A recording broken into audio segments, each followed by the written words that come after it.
of the time. We will see. Obviously what they decide on having. I'm actually surprised they choose to go for the Caitlyn, so they're saying we're going to smash lane here. What DoubleLift has been doing is playing Zeri into the Lucian Nami, so he's been saying, I'm going to take the scaling counterpart to these hard-winning lanes. In this case, he's challenging the Caitlyn from FBI. Yeah, I always really like the double poke lanes of the Ezreal Karma when paired against any sort of Caitlyn lane, regardless of what EG support is going to be.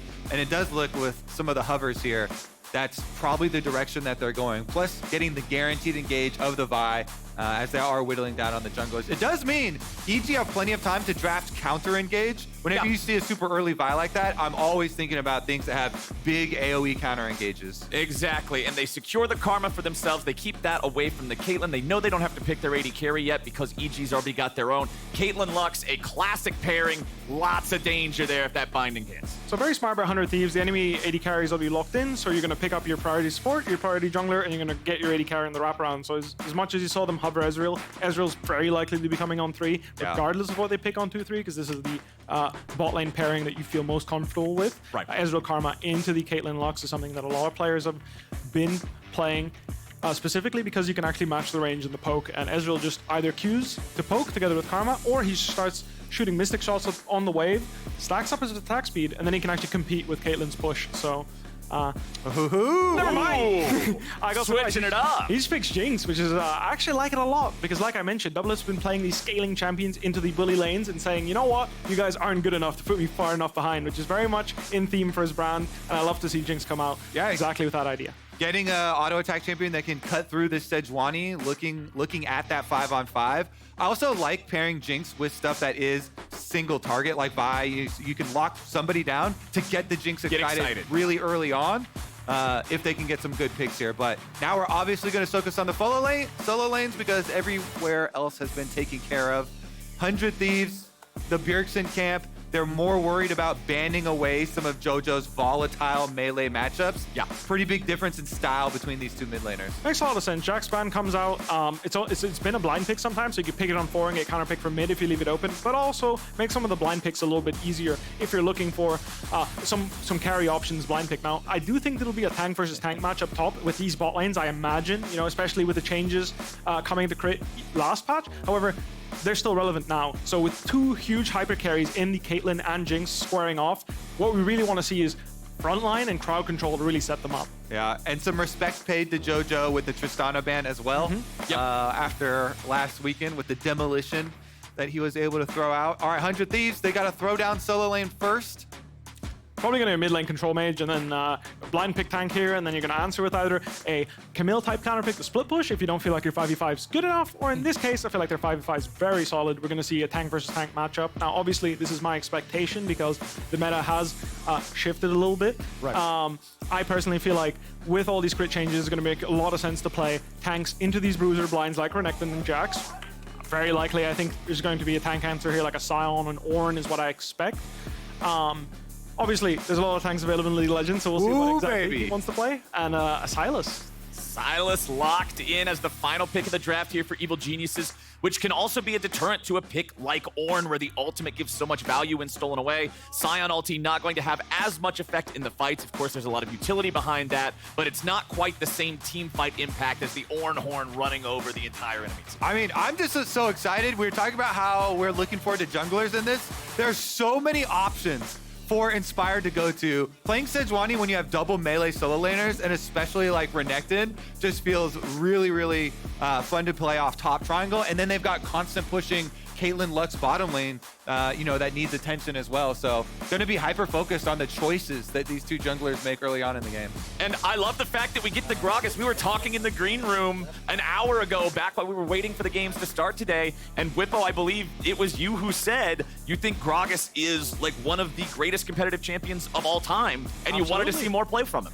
I just specified in jungle because a lot of these junglers are really weak early game, which is one of the reasons why he didn't get played in the jungle in the past, is like he's too weak early, but Vi and Sejuani are very weak early as well. Now, he gets played in the top lane. I'm still happy to see him. You pop it to chunk him, and then you gain the fury as you're just laning, and eventually you accrue a large gold lead because Gragas can't keep up with sustain because Renekton's ultimate is a really huge power spike. Party in the bottom lane. Oh, wow. Everybody's invited. Let's do it. They're Big staring at each other. LCS party. They all show up. It's like a standoff. Who's going to throw the first spell? No one. I'm waiting for Luxy go thrown into the bush, and Busio still not feeling the There we go. counter Q. All right. Cheers for the first spell. There we go. Not bad at all.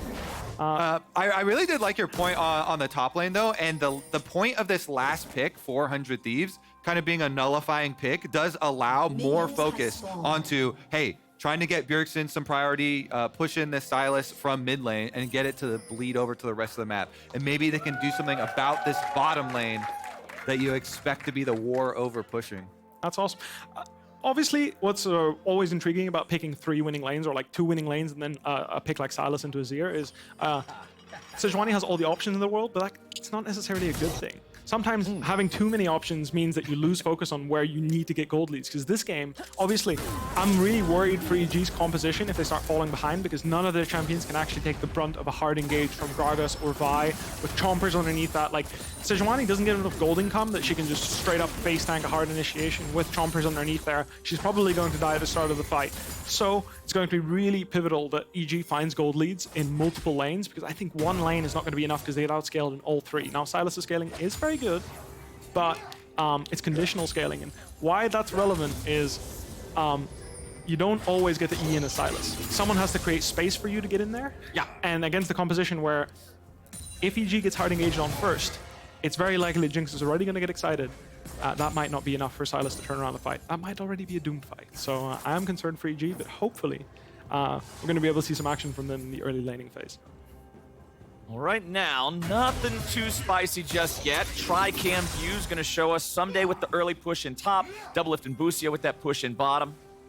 Yeah, and look at this sneak around the wards. There were 2 wards put here to keep Sejuani out of this bottom river by the side of 100 Thieves, and yet Inspired was able to sneak around all of that vision. Let's see if it pays off at all, though.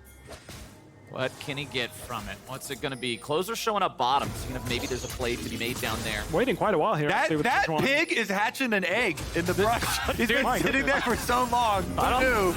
I don't know if that's how pigs work, dude. Who knew? Both junglers are really interested in finding these level 3 ganks. It's 3 minutes and they've only done 3 camps. A lot of Oh, Closer's ready. Finds the Full Q charge over the Q. wall. Another auto attack will do it. And DoubleLift gets excited for first blood. They're going to get one back in mid lane with money going over to Jojo with a kill on Bjergsen right after the fact. Yep, both junglers, as you're trying to get it out, are so interested in these level 3 ganks and the bottom lane. Everybody in the current meta has been talking about how important it is for junglers to get the early ganks off towards bottom lane, and even more so in this matchup here. DoubleLift did have to flash for it, so maybe there's an angle for EG to try and punish, but He has cleanse, so it's going to be difficult, right? You need a Lux Binding or a Sejuani CC to really set that up for you, so I don't think it's going to be that easy. However, I'm going to see a replay of how this gank mid happened.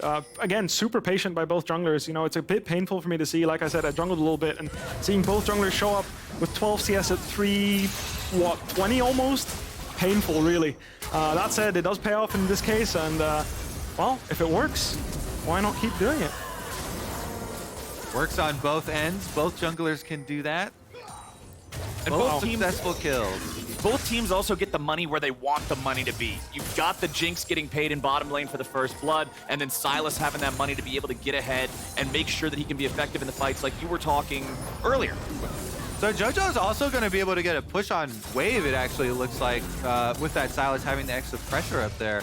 I wonder if he's going to be able to get anything going here early. Closer's already circling around, though, and pinging for a wrap.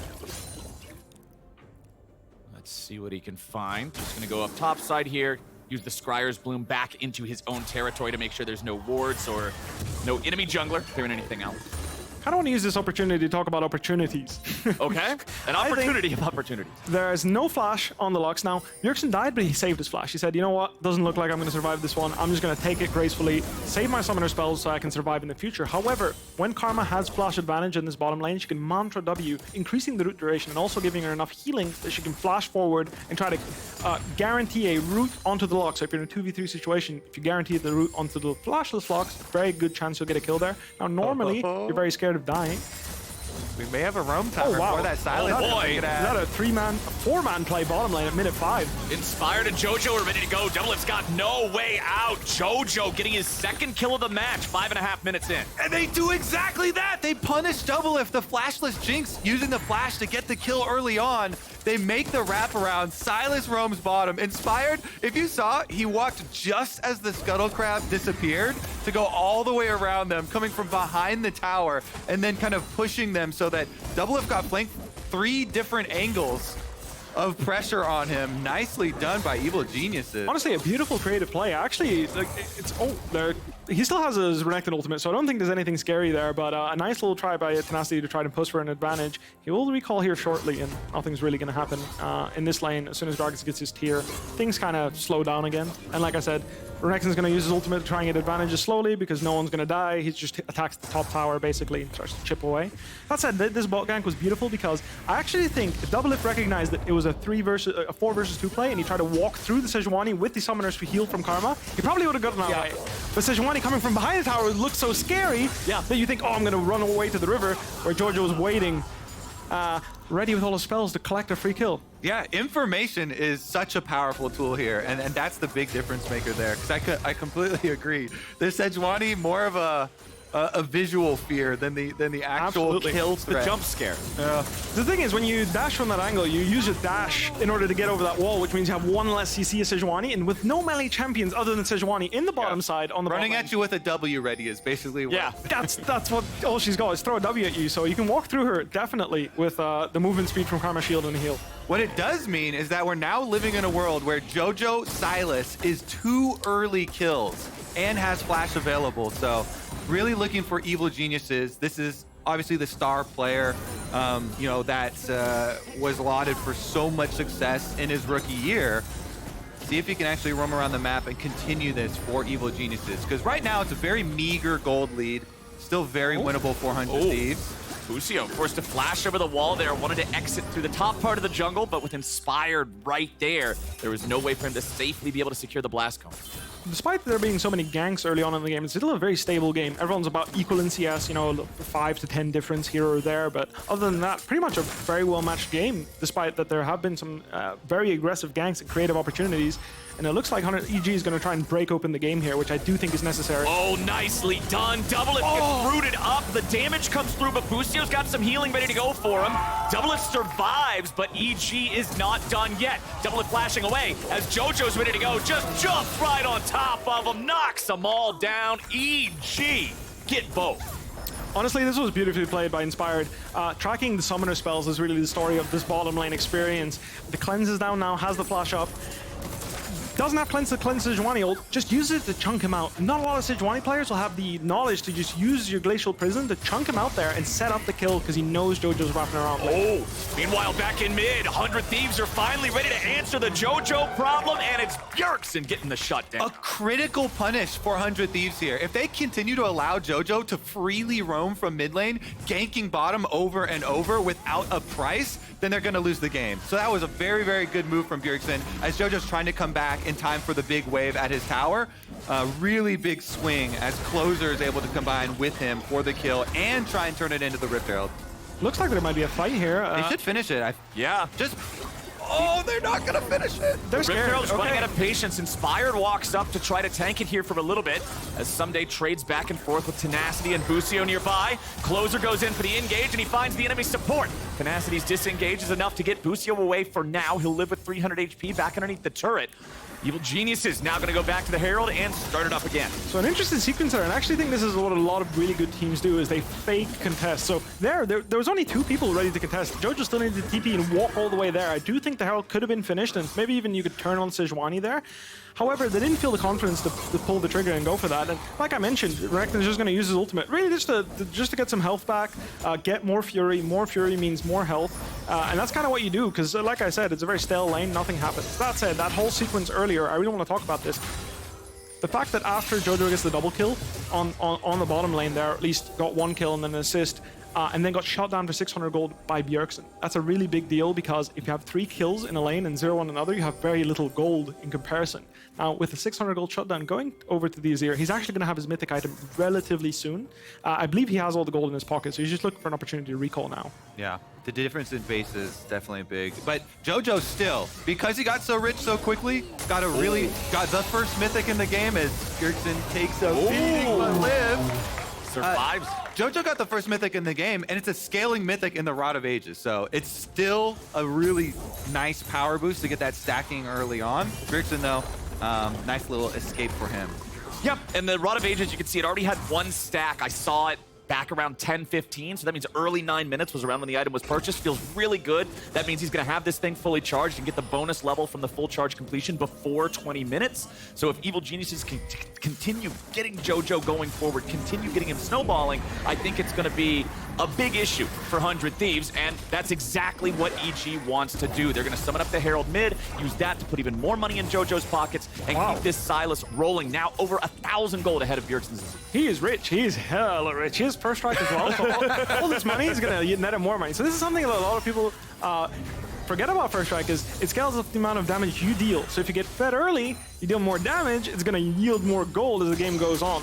So very interesting for a champion like Sylas, because he not only scales incredibly well with gold, but also with experience, which is why Rod of Ages is now popular on him, because a level on him, on a champion like Sylas, where all 3 of his skills scale incredibly well, super lucrative buy, because not every champion really enjoys points in every single skill. Azir, for example, points in E, it's not a huge deal. It's nice, but it doesn't change the way his champion behaves. Whereas with Sylas, depending if you max E or W second, it actually changes the way he behaves. Because a lot of Sylas players with first strike max Q, which is what I'm assuming Jojo is doing. Yep. And then if you skill Q into W, you're similar to the old bruiser Sylas that jumps in and fist fights all the time, tries to find always tries to be on top of someone, whereas with EQ, he tries to play the fight a little bit slower. Every ECD, he will try to EQ and then E on top of the target when his Q2 activates. So Sylas, if you didn't know, has a little mark he leaves behind after he casts his Chain Lash. And you really try to CC chain that, right? You get a CC on top of that, that's where his real damage comes from.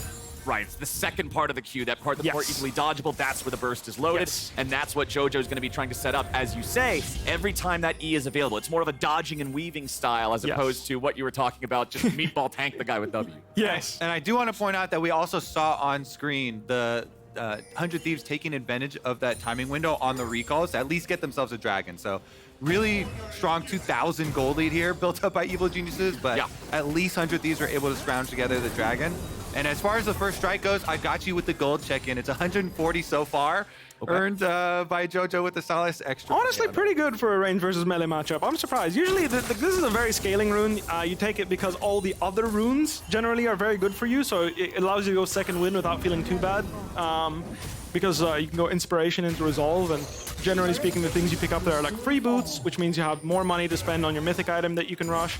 You get second wind, so it's a little easier to breathe in the lane, and then you get cosmic insight, which is great because more TPs means I can get the recall and TP back in a rough lane like Azir a little more often. Speaking of teleports, worth noting that mid laners are both about to have theirs back up, and we're also 10 seconds away from 14 minutes, so those will be unleashed. I'm expecting to see some plays based around those. Jojo in particular has already been very, very active this game, roaming around and being a part of this lead that Evil Geniuses have built for themselves. You're seeing other champions complete those first items here recently. Black Cleaver Rush on Vi. Kobe, I know you've been a huge fan of this item, being a rushable purchase for a lot of champions after the buffs that they got, just strictly becoming a better item.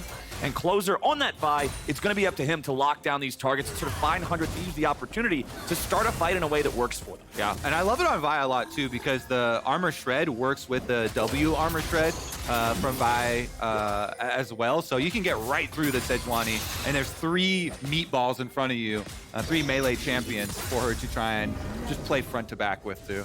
So a very important part of EG's composition is crowd control, right? Sejuani with other melee champions means that she can spread around all that CC. She gets stacks from Renekton, she gets stacks from Sylas incredibly quickly, and she gets the CC chain off of Sylas's E2 or Renekton's fully charged stun.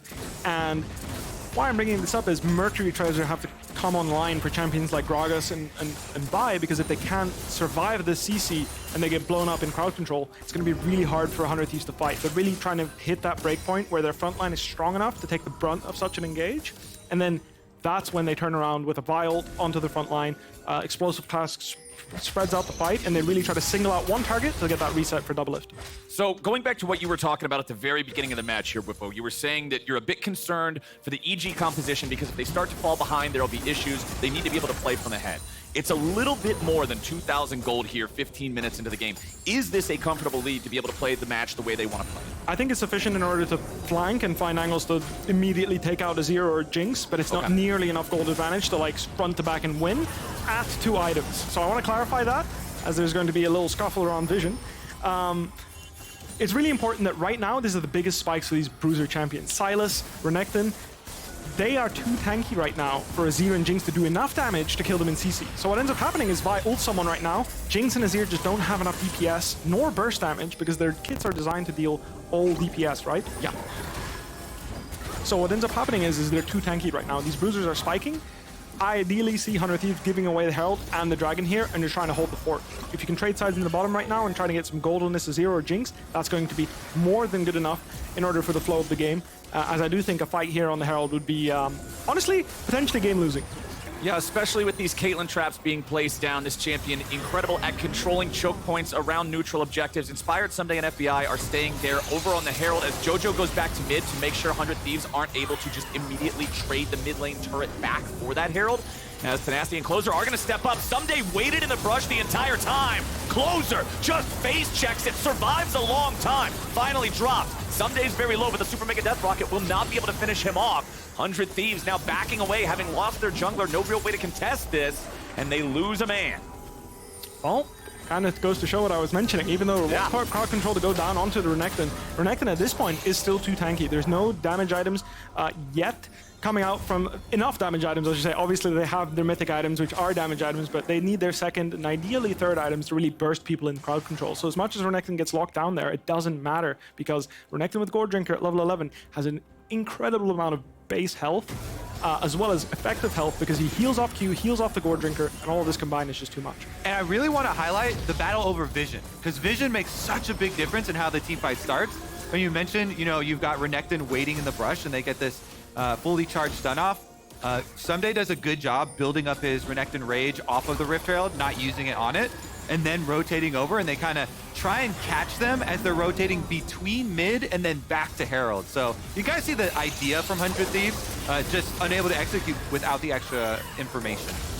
Definitely, because they also have the, they see 2 people catching the mid wave, and then they have the first rotation into the river, and they technically started 3v5, but like I mentioned, even though they're 3v5, there just isn't enough damage to burn down this Renekton just yet. All right, we got ourselves a dragon fight. In the meantime, it's going to be stolen away from Evil Geniuses. It was 100 Thieves trying to make that happen, but EG has the better smite here from Inspired, and it means they're going to equalize the Drake count, stop the 100 Thieves dragon stacking. 3,500 gold lead. Now they're going to take the blue buff too, and they're not done yet. Closer wants to get away as Busio flashes out. The lockdown comes in. He slams him into the dirt with his own ultimate. 6-2. The Geniuses are looking good. This has been a brutal last 3-minute sequence, Flowers, from Evil Geniuses. They get the kill on Herald, they get the Herald, then they steal the Dragon, and they get the chase down kill, plus the mid turret. And they got the blue with the Luxel, so that's salt in the wound. I will have to say I'm quite disappointed in the way 100 Thieves have been playing this mid-game. I do think they should have been trading sides and getting gold, getting towers. Just give it. You don't have to give it away for free, right? You're trying to get gold onto these carries, Jinx and Azir, as beautiful steal there. Obviously, taking a Drake is an extra 5 minutes in terms of scaling, but the first Drake went down at like 13 minutes. This 19 minutes, only two Drakes dead in the game. You have got so much time to reach your item spikes on Jinx and Azir if they're focusing on farming, but they haven't been. They've been grouping mid, sharing experience, sharing gold, just kind of staring at each other, really. Yeah. Individually, nicely played by Inspired. You know, he hits Closer with the stun, interrupting the possible engage there.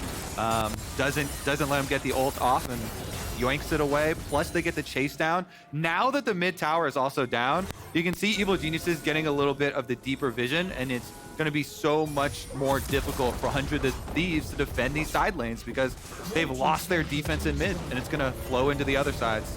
So let me ask you guys then, what does 100 Thieves need to do to stop this bleeding and get to the point where they can scale to where Azir and the Jinx can blow them up in the CC? Because things are bleeding right now. Well, you're seeing them do successfully now. They recognize, you know what, 5v5 when we stare at each other, it looks like we can't pull the trigger because we don't feel comfortable with the amount of damage we have. And at the same time, when EG starts the fight, they end up winning anyway. So it's not even as if we can really kite because there's too much CC on the front line. With Vi having no flash, she's not going to escape Sejuani and Sylas and Renekton all jumping in there. It's too much CC, too much damage. What you need to do is scale up until Azir and Jinx have enough damage to actually burst down the Vi ulted target. This is the most important thing, is whoever gets Vi ulted needs to die relatively quickly. So obviously Gragas is going to jump in with a body slam. It doesn't have to be a one-shot, but the point is getting the reset will allow DoubleLift to reposition after the initial engage, but also pump out enough damage to kill all these bruisers. Because the advantage of having bruisers over carry champions, so you have Azir versus Sylas here, this is the biggest discrepancy, is the fact that Sylas has an effective health pool that's much larger. So Sylas can take damage and dish out damage this early in the game. Sylas will get outscaled in terms of damage output. However, this early on, and especially with how fed he got this game, the damage difference isn't that big, so Sylas might even do more damage than Azir right now, but he can actually take some damage too, which is why it feels so hard to fight for them. I mean, when you compare the items, I think that tells the entire story. Bjergsen still sitting on the pieces of his second item, working towards where you can see the jewel in the inventory now, as well as the pieces of what could be a Zhonya's, but there's already Shadow Flame completed a while ago on Jojo. He's also got the first needlessly large rod building towards the hat. Shadow Flame, Mythic, hat. That is not a reasonable amount of damage. That's a full outfit right there, my friend.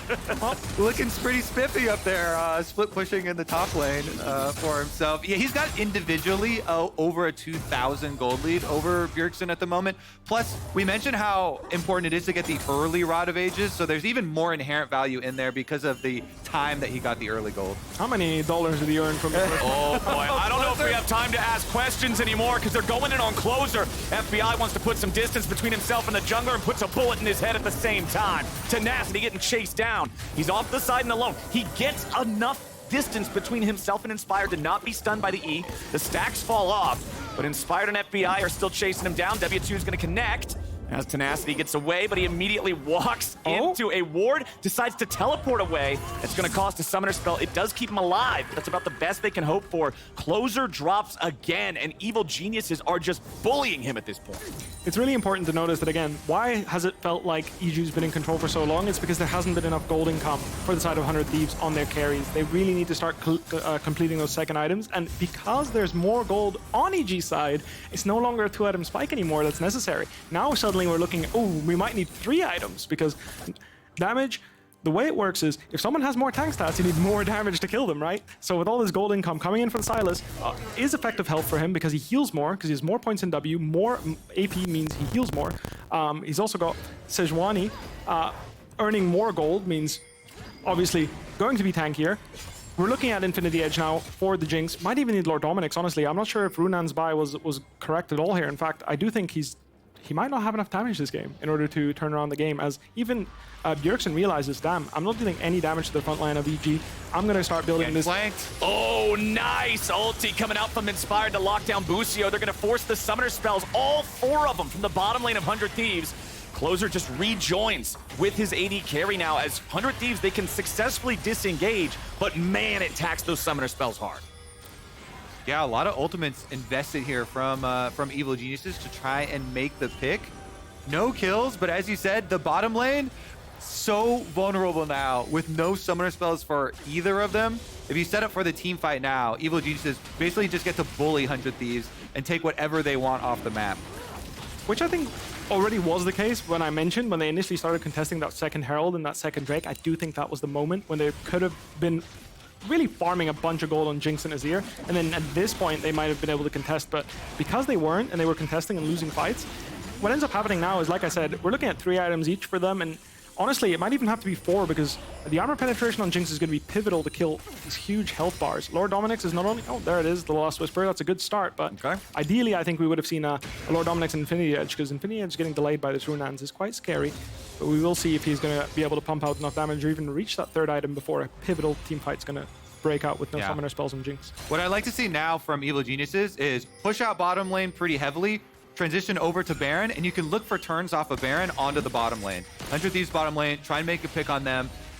Plus you have a very easy time of tanking and even threatening Baron here with a lot of vision control. So there's always a really interesting topic where someone has no summoner spells, so Jinx has no summoner spell, key summoner spells for a team fight. But at the same time, Jojo's very close to completing his death cap, I believe. So that hat! There's always the argument I of, want that hat! is death cap worth more than her summoner spells, and should we wait for the death cap or force a fight now? Because it's 4 minutes till Drake, and he's definitely going to have his death cap by then. Yeah. The question is the downside of having no summoner spell, or the upside in EG's case, is that worth more than completing the item right now? And it's always an interesting conversation. I can't say for sure which I agree with or which I don't, but we're going to have to see what EG decides. If it was default to me right now, I would say Flash is worth more, but what if you can hit the golden hour right between, where you get the death cap before the flashes come up? Well, there's also you're the wanting to Infinity have Edge. your cake and eat it too. Yeah, you're just wanting everything That's here. Well, there's also the Infinity Edge on Caitlyn, which again, I'm sure FBI is calling like, I need, 2 or 3 more minutes and I've got Infinity Edge. Death cap's coming soon, which is why I think you're seeing EG be a little bit more passive despite the fact that there is a flash advantage. Obviously, Inspired being this deep in the jungle isn't exactly passive, but a lot more passive than hard engaging near the mid-tier 2. Yeah, I think always fishing around for a summoner-less support, very, very viable here. I agree. It's very good to be in this jungle. I like how EG is playing. It's basically they're looking for a mistake rather than hard forcing a fight. Yeah. Especially because they have this super fed Sylas. So you see Jojo, he pushed in that bottom lane, then rotates over to see if they can cut anyone off, if they can catch anyone in the vision fight. Yeah, there's no one person on 100 Thieves that can deal with this Sylas. He is simply too far ahead. He's got too much money. He's got too many items. So 100 Thieves will have to find some sort of a way to answer. They're getting the time to scale forward right now, at least. The gold lead for Evil Geniuses hasn't continued to balloon at the rate that it was previously. But after we hit those third item power spikes that you guys have been talking about, I think that's when we're going to see that gas pedal really just hit the floor for Evil Geniuses. At least if they want to end this game in a swift manner. Yeah, and I think 100 Thieves at least should be commended for their defensive play right now because, like you're saying, they're facing so many threatening scenarios. But they were effectively able to keep vision behind Baron, not give up any more kills, and are trying to farm, put the extra money back on their carries. There you go. All right. I think we're waiting for the Infinity Edge, and then we'll see actually like a Baron start, for example. We'll see some real progress, I believe, because I do think that's what they're waiting for. In case you're wondering why they're not forcing Baron, a lot of teams here will just pull Baron, force a fight with the flashless Jinx, and well, her flash is about to be up, so we're gonna see. Maybe EG thinks the core items are more valuable than Jinx's flash. We've got about 1 minute left on that DoubleLift flash timer as Evil Geniuses will again look for an opportunity in the red side jungle of 100 Thieves. Closer sticking by Busio and Bjergsen, making sure that these guys don't just get jumped on. Tenacity is just about the only one with any sort of tankiness to be able to get caught and still walk away from it. Does have the Thimblewinter completed now on top of the Mythic there, as Inspired's going to get shielded up by his own support. Vulcan making sure that he's got absolutely no fear whatsoever checking around in here. EG still just casually going fishing, not hard forcing him. Yeah, I mean, DoubleLift has been able to finish his Lord Dominance regards now, so his Infinity Edge is super delayed. I know there's going to be a bunch of memes. Since you can build it second now, it's going to be pushed all the way to 4th in this build. But he wanted the Lord Doms to be able to cut through all the bruisers, the front line. They're not looking to dive here with the Vi like we were talking about. We're like, split him up with that Gragas ultimate and kill an isolated bruiser that's in front of you so you can get excited. Absolutely. Hitting the front line of EG is going to be the only way to win. 400 Thieves' composition. No one else can really dive in other than Vi, so the best way to use her is to CC the front line. Still doesn't have Radiant Virtue. Like I mentioned, Infinity Edge and Death Cap are completed. We're starting the Baron. Now's our time to fight. Jinx flashes back up. We don't care. We've got enough money to cover that. 100 Thieves, they recognize something's up. Closer's going to lead the charge over towards the Baron pit. Jojo teleported into the topside river. Vulcan's going to get jumped on by Closer, but Vulcan has Crown of the Shattered Queen. He can't be bursted down. Closer trying to get away. Ace in the Hole's going to take him low, and Jojo's already killed DoubleLift with the AD carry out of the picture. Evil Geniuses have to have surely secured themselves a Baron now. Ssumday still with the ulti on. He and Jojo will scare the remaining members of 100 Thieves away, and EG are right back onto the Baron. Doesn't matter if you have flash, if you get buy ulted, even if you flash, Jojo's going to be right on top of you, and that Death Cap Sylas is doing a mean amount of damage right now. As I do believe this will just be zoning them off the Baron, so nothing too extreme happening, unless Jojo's feeling himself, which he might. He is very fed after all. Yeah, they're already looking at the transition over to Dragon. Closer, though, gonna sneak in. Closer's thinking about stealing this one away. He knows 100 Thieves is pretty far behind, and a miracle steal could be what they need to get back into the game. Bjergsen has to flash to escape the binding from Vulcan that would have connected with him. 100 Thieves have to walk away as Evil Geniuses secure themselves the Baron just shy of 30 minutes into the game. It has slowed down, but 100 Thieves are still struggling greatly. Almost 8,000 gold behind. Evil Geniuses about to secure their third Drake. Yeah, we get round 2 now. 100 Thieves actually all funneling in towards Dragon like they want to contest. Oh, and they find Bjergsen and just delete him. Now I don't know what else they're going to be able to do. Jojo goes into stasis. DoubleLift arms the chompers. Does he have the damage? No! Jojo with a Kingslayer buys enough time as DoubleLift tries to kite it out, but it's a double kill back over to Ssumday. EG gets 3. Yes, they lose Jojo, but they'll take that trade. Yeah, Any day of the week. and they have Baron buff too, so you can instantly push right after winning the team fight. Just gonna Baron up, take down a secondary turret while you're taking down Dragon and counter jungling blue. 3 things at once, thank you very much. Vulcan's taken out blue twice this game. Weird stat, I know, but you know what? There you go. Blue buff he's feeling stolen himself. by Vulcan. I feel like you're in a pretty good spot in the game when your support gets blue buff twice. The enemy blue buff, Yeah. mind you, twice in a game. Very, very nice. 9 stacks on his Dark Seal as well, so he's putting it to good use. Very good game by EG so far. I really like the fact, like I mentioned, like they've been in control the entire time. They know exactly what their win con is. They know how to play the fights. And actually, I'm quite a little bit disappointed about 100 Thieves in the sense that, like, I feel like there's been a lot of hesitation on their side. I feel like if they had just called off those early game objective fights or committed harder to them, because I feel like they were waiting for mistakes rather than anything. Beautiful chain lands here, and well, Yeah. nice little skirmish. Jojo was just hunting for Closer, and Bjergsen was right in front of him over the wall, so he gets the nice chain onto the Azir. Thank you very much. I'll take the squishy Azir kill as well. He does get killed after coming out of the stopwatch, but Evil Genius is happy to make that sacrifice. I wonder who got the shutdown on him, because that does matter, right? Being able to get a little bit of extra gold onto the Jinx there instead of, you know, one of the frontline boozers. I've got bad news for you. It's Gragas. It was no. Gragas. It was Tenacity. Not the ideal situation. They're going in after Jojo. This could be a big pick here for the side of 100 Thieves. Slow down the EG war machine a little bit, and DoubleLift's getting the money. Well, 300 instead of 700, but we'll take that. Very important kill. Pivotal when you get Baron buff. One of the most important things that you can push in multiple lanes. As I don't think we're going to base race. I hope not. I do think we're going to recall here. It wouldn't be much of a race. They just want an objective bounty shut down there, so they're taking the I think they're going to trade 2 towers here. I actually think they're going to drop their inhibitor, and I don't know if EG is going to be okay with that. I think they're looking for more. Yeah, they called bluff right there. Yeah. Jinx isn't here. You've got no damage. We're going more. This feels wacky a little bit. First Nexus turret. There it goes. Drops to the enchanted cannon minion. 100 Thieves, they got a 5v4, but they can't just run straight into Evil Geniuses. They're still so far ahead. They're seeing if there's any way to maybe catch a straggler here, but they're not going to get it. So 100 Thieves, yes, they take the one turret in mid lane, but they lose a lot for it. Tenacity wants to flank. He's coming with the teleport. Closer's looking for the angle on Vulcan and FBI if he can find it. FBI is going to be juggled around with the damage over the wall from Busio and Bjergsen. FBI's killed off Closer, but he's going to be traded back. Now Jojo's ready to join the fight. Vulcan's laser hits no one. Ssumday keeping everybody distracted for now. We got ourselves a 4v4. Jungle dead for 100 Thieves. 80 carry dead for Evil Geniuses. And EG's going to walk it off.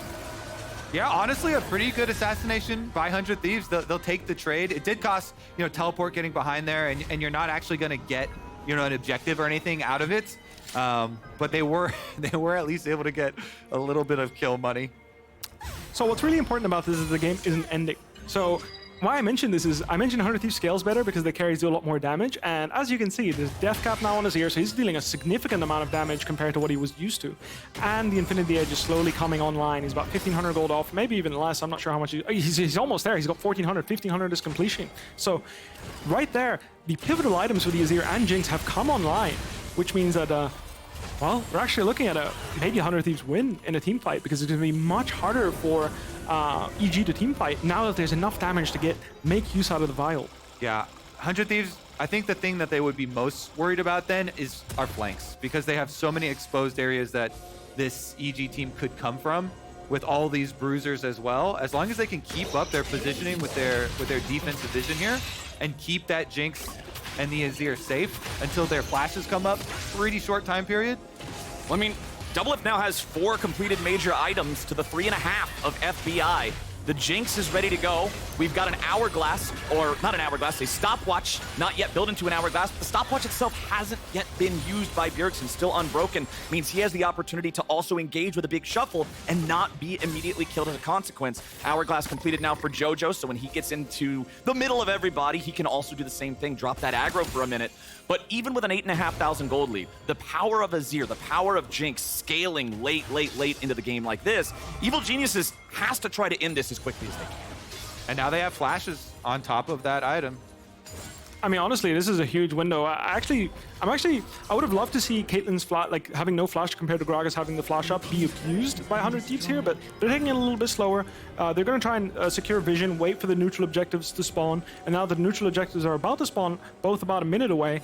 We're going to be able to see, well, the game-deciding pivotal moments here. A little fun fact here, Sylas is glowing red. That means he misclicked an elixir. He bought the red one instead of a blue one. So just making a little bit of fun of Jojo there, because I thought I've done it before. You know, you're TPing in. You've only got a few seconds.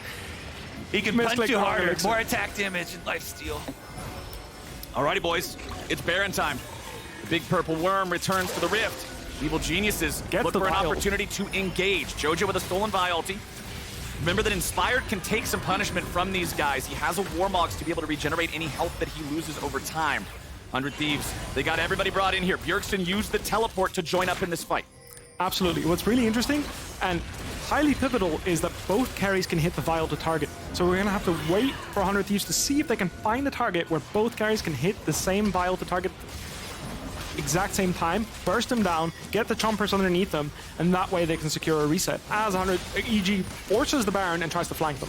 EG is forcing the Baron on top of a control ward from 100 Thieves, so the Thieves are aware of what's going on. Bjergsen, half HP, chunked out a little bit there. Evil Geniuses using the Caitlyn traps to set up a defensive perimeter and keep 100 Thieves away from this Baron. It's still at about 7,000 HP. Couple more seconds going to be required to burn it down all the way. Jojo wants to be able to keep Closer out of the pit. Closer's ready to go in and challenge. Jojo's taken low, but the Baron is secured by EG. Nice rocket timing from DoubleLift to kill off the enemy mid laner. 100 Thieves have lost the objective, but they kill the enemy mid. They have a 5v4, and they'll stop the Dragon Soul from EG. Exactly. It's almost bigger to be able to stop Dragon Soul, get an objective bounty shutdown, and more money with the nice little pick that they were able to get off. Because I don't know if Evil Geniuses are going to be able to make that Baron buff worthwhile. 100 Thieves, pretty happy with it. Now they're looking for more. Can they get the flank? I like this. Well, the 80 carry. Oh, there it is! FBI! I love their What are you doing, buddy? What are you doing? Inspired now having to just try to get away out of the other end of the fight. FBI survives. Still alive for now. Had to use the flash to be able to get away from there. And lost his Guardian Angel. Yes, the Guardian Angel is the only reason he does survive. 100 Thieves doing a good job picking off that incredibly powerful active of the Guardian Angel, making sure FBI doesn't have it for the next fight, and sticking around in a situation when your opponents would very much not expect that to happen. Ends up paying off. All in all, I think 100 Thieves won out. Even though they lost Baron, getting the kill, getting the objective bounty shutdown, taking away Flash and Guardian Angel from FBI. So something that's really important about Baron is the way you set up the map. And what ends up happening when you lose one player, even losing one player in a 4v5, you can't aggressively walk into the pivotal positions on the map to take control over the lane. So for example, this red buff area, you can't walk in aggressively because you don't have any vision of anyone. So no one showing up on the mid wave should be very dangerous. I do believe EG should have been smelling something dangerous happening. I mean, honestly, it could have even been Inspired. Like, they could have looked around and getting Inspired instead, but managing to get the Summoner spell and the GA out of Caitlyn is incredibly valuable for the next 5 minutes. All right, boys, so what do we put 100 Thieves' chances in this one? They are still down 8,000 gold, but they have scaled. 4th item completed now on Bjergsen, 2 with the Banshee's Veil. DoubleLift's almost a full build. Well, I'm going to say favored. I'm not going to put a percentage on it because I'm not a mathematician, but all right. I will say, if I had to make a bet right now, I would say 100 Thieves is in favor. I do like the way they've been fighting, and honestly, I don't think EG's been creative enough near the back end of the game. I haven't seen Jojo find angles to flank. We'll have to see how the Assault and Battery gets stolen or not, because I do think the Vial is incredibly important, and I'd love to see Closer actually avoid Jojo like the plague, unless he's hard engaging like he did last time. Right. So don't give him the ult. Don't give him the ult. Stay out of range, because the Vial onto the Jinx is going to still be really scary. No stopwatch onto DoubleLift, so he's saying I don't need it. But we'll see if that's true, because I would have loved to see a stopwatch come out of him here, because the only way I can really see them lose is a Wild getting stolen and him getting ran down by 5 people, basically. Obviously, there's Caitlyn, so stoppage has less value, but I think it's still worthwhile. Now, there's 10 seconds left on Baron with a grand total of plus 300 gold for Evil Geniuses. Remember that the objective itself is worth 1,500, so ultimately the Baron does not end up rewarding him, and it's what you guys were talking about. You said it, Kobe. I think it was 100 Thieves positive. Well, the numbers are on your side as well, my friend. 3 minutes before that comes back alive, the Drake's going to be up first this time. Remember, last time around, Baron spawned about 30 seconds earlier than the Drake. This time, it's the opposite situation, and we're going to see Jojo once again separated from the rest of his team. But this is not the same reality that it was 15 minutes ago when Jojo was the raid boss and nobody could go near him in a 1v1 situation. He's got to be much more careful. He's gone from 5-2 to 5-4, been picked off without being able to find more of those bodies that he was dropping in the early game. It's been really difficult for Sylas to find angles because, honestly, Renekton hasn't really been pulling his weight. I'll be honest with you. I haven't really seen the crocodile on my screen too often, which is not a good sign. You do want to see your top laner on the screen when you're watching a game in order to win it. It's not to say that Ssumday's had a bad game, but he's been very quiet, so hopefully he's going to be able to find some impact in a team fight, as he does have 4 items, and this is the value of having these AD bruisers, is they actually scale with items. So when Renekton gets 5 items, obviously it is a Renekton, so he's not the best scaler, but still does a significant amount of damage if you can get the middle of a team fight. Yeah, I think Evil Geniuses, the time is actually really scary now because they have lost that big advantage that they did have, which was vision control. When the observers toggled the vision to EG view, the entire map is lit up. And 100 Thieves, it was all dark, but 100 Thieves now at the point where they can just push out and secure the vision over Dragon first. Now they're the ones in a commanding spot. Only a little bit worried about the split push Sylas up there in top lane. And Jojo, I believe his Unleashed teleport is off cooldown. Another interesting part about when Dragon dies after the Baron, it means that the next Dragon is going to spawn before the Baron spawns, so you don't have to worry about trading objectives anymore. As pretty much at this point with the 6-item BT Jinx, what's going to happen is he's going to get Karma sped and run in a straight line at the first target he can hit, and he's going to challenge them to hard engage on them, because that's how they win. Is when people try to funnel into the Jinx, and Jinx get to unleash all the Runan damage, because at this point a 6-item Jinx is obviously ridiculous amounts of DPS. Yeah. And with 100 Thieves having control of the vision, there's no way that they're going to get flanked from 3 different angles again to get behind him. They're trying a little bit to try and push over towards mid lane. Dragon about to spawn though, and 100 Thieves should be able to clean it up. Yeah, 100 Thieves wants to burn this one down. Remember, they only have that 1 Nexus turret remaining, so they've constantly got to be respecting this split push. Always keep eyes on Jojo. Always be aware of the state of that inhibitor and what's being pushed up here. Jojo's going to take down the Sun Disc, but Bjergsen has so many items now. He's a full build Azir. You can't just walk up and free hit inhib in front of him. We were talking about it earlier today, but it's interesting what 100 Thieves have done with the veterans on their team. DoubleLift and Bjergsen, the carries here, so reliable and scaling up into late game. And again, they've put that faith in them. Let's see if it pays off. Now we get the exciting times. All right. EG wanted to set up the trap line here with the Caitlyn. You can see a lot of those traps armed in this river brush. One of those was stepped on by Closer. Jojo throws out the stolen Gragas ulti, just sort of knocks the Thieves aside, but doesn't put anybody in a dangerous or precarious situation. Tenacity going to clear out one of those cupcake traps. And the thing for EG is, if you're not the first to the situation, if you're not the team with priority over the neutral objective, Caitlyn can't set up the way she wants to set up, and it's much easier for 100 Thieves to navigate the fight. So the way to progress the game for 100 Thieves is actually having Jinx be your main front line and having Gragas and Vi next to her and counter-engaging whoever's going on her. The reason why this is because ultimately, unless 100 Thieves forces an objective, a neutral objective, where they hit it, there's nothing going to be happening here. So as much as it looks scary to have Jinx walks up to you, we're just waiting for the next dragon to spawn, and then we're going to have a fight around Soul, unless DoubleLift decides he wants to walk up and contest people. Or 100 Thieves decide to start the Baron, because ultimately, if EG starts the Baron and they're all stuck in the pit, it's going to be a very difficult fight to win, because even if you have one person flanking DoubleLift or Bjergsen right now, they've got double defensive items on the Azir, BT, Cleanse Flash on the Jinx, it's not sufficient. Sylas can't solo kill this guy. He needs Renekton to help him, and it's going to be really hard to find a flank at this point of the game, so... Exactly. EG's just hoping for a mistake. Yeah, 100 Thieves, their front to back is simply better. In addition to all those safety tools you talked about, Azir and Jinx both having, they've got a Karma with the Mikhails as well, and the Shirelia speed, so it's just... Evil Geniuses are down in 7,000 gold, but they are the underdogs in the team fight scenario.